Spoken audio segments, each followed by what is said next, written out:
Este é John Corcoran, americano nascido em 1937. Casado, pai de 2 filhos, Corcoran se graduou na universidade com bolsa de estudos, foi professor de ensino médio por 17 anos e fez fortuna no mercado imobiliário. Até aí tudo normal, certo? Mas e se eu te contasse que ele fez tudo isso sem saber ler e escrever uma frase sequer até os 48 anos de idade? O professor que não sabia ler. Quando criança, John escutava dos pais que era um vencedor e por alguns anos acreditou nisso. Demorou a aprender a falar, mas frequentava a escola cheio de expectativas e tudo correu bem nos primeiros anos. O que se exigia das crianças era fazer fila, sentar, ficar caladas e ir ao banheiro no horário determinado. Foi na segunda série que as coisas mudaram. Quando passou a se esperar que os alunos aprendessem a ler, John passou a fazer parte da fileira dos burros da turma, com as outras crianças com dificuldades para aprender a ler. Não sabia como tinha ido parar ali, como sair dali e nem que perguntas eu precisava fazer.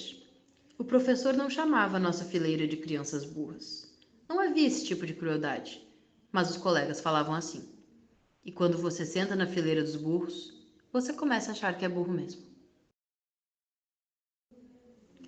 Lembro-me de rezar à noite pedindo: por favor, Deus, faça com que eu saiba ler amanhã ao acordar.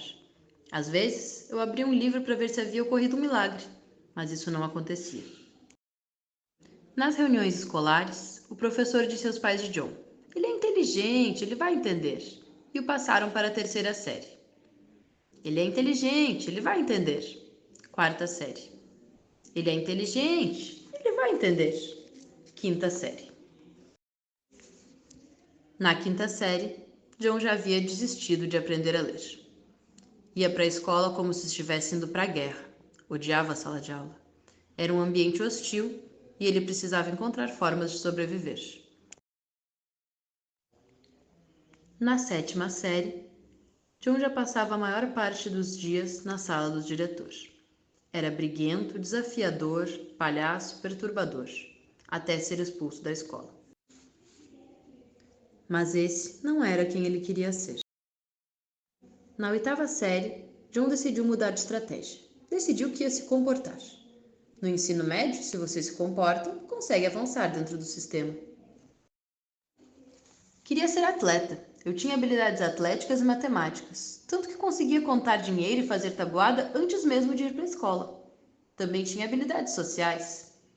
Andava com os garotos universitários, namorava com a menina com as notas mais altas da escola, fui rei da festa de formatura, capitão do time, conseguia que colegas, geralmente meninas, fizessem a lição de casa para mim. Tudo que John conseguia era escrever o próprio nome e algumas palavras, mas não conseguia transformar essas palavras em uma frase, ainda que curta. No ensino médio, ele lia como se estivesse na segunda série. Então, como ele conseguiu ir tão longe? Para entender como John conseguiu guardar segredo por tanto tempo, precisamos lembrar que naquela época não existiam telefones celulares ou computadores como hoje. Então também não havia mensagens de texto, redes sociais ou e-mails. Mas já existia a boa e velha trapaça. Durante as provas, eu colava ou passava a folha para alguém responder as perguntas para mim. E quando passei para a universidade com uma bolsa de atleta, as trapaças começaram a ficar mais graves.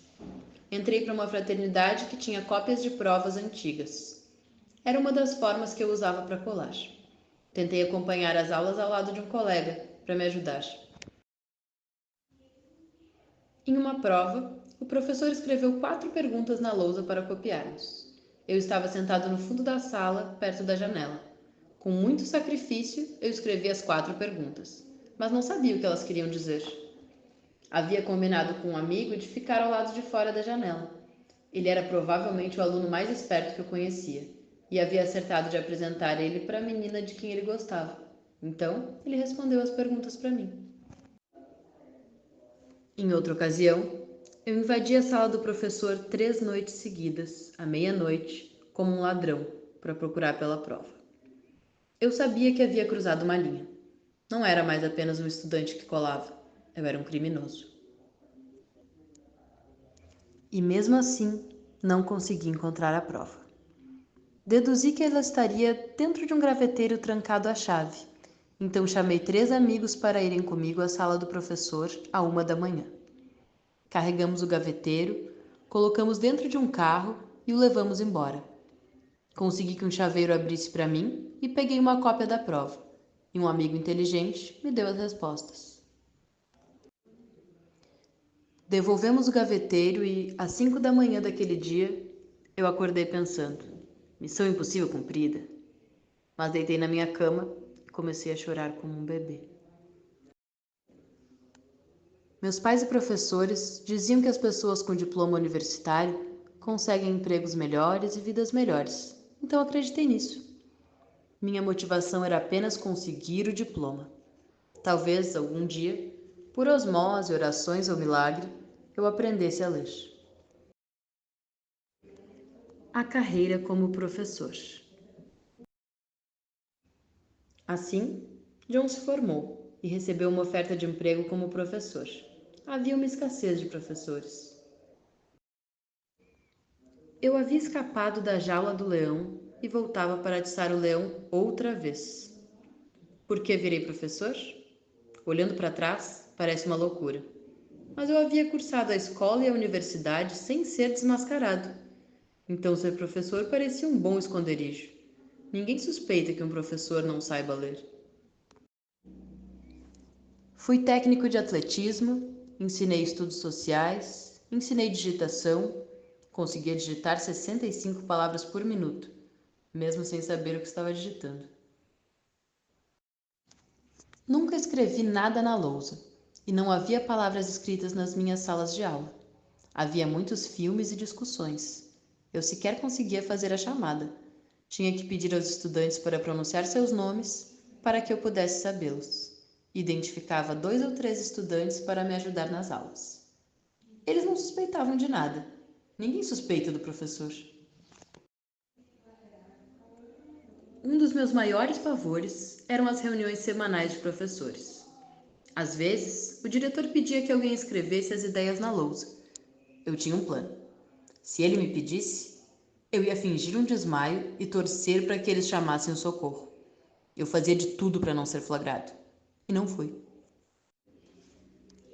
Às vezes eu me sentia um bom professor, porque eu trabalhava duro e realmente me importava com o que fazia.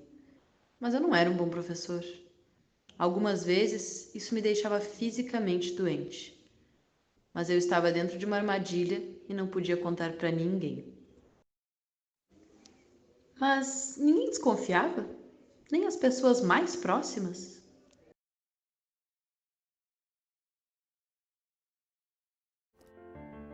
The first person that I told was my wife. And I had basically rehearsed it, in front of the mirror. Kathy, I can't read. Kathy, I can't read. Kathy, I can't read.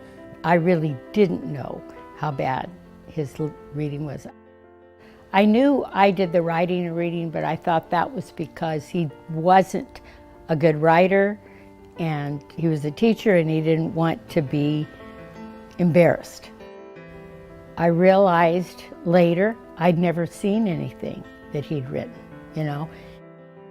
We had a 3-year-old daughter, and I was reading a book to her, and I just made up the stories. And I was really a good storyteller. He was reading to Colleen, and I was cooking oatmeal. I can remember this very well, listening to him, and I'm thinking, God,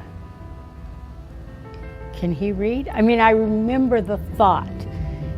It was hard for me to compute that he couldn't read those words.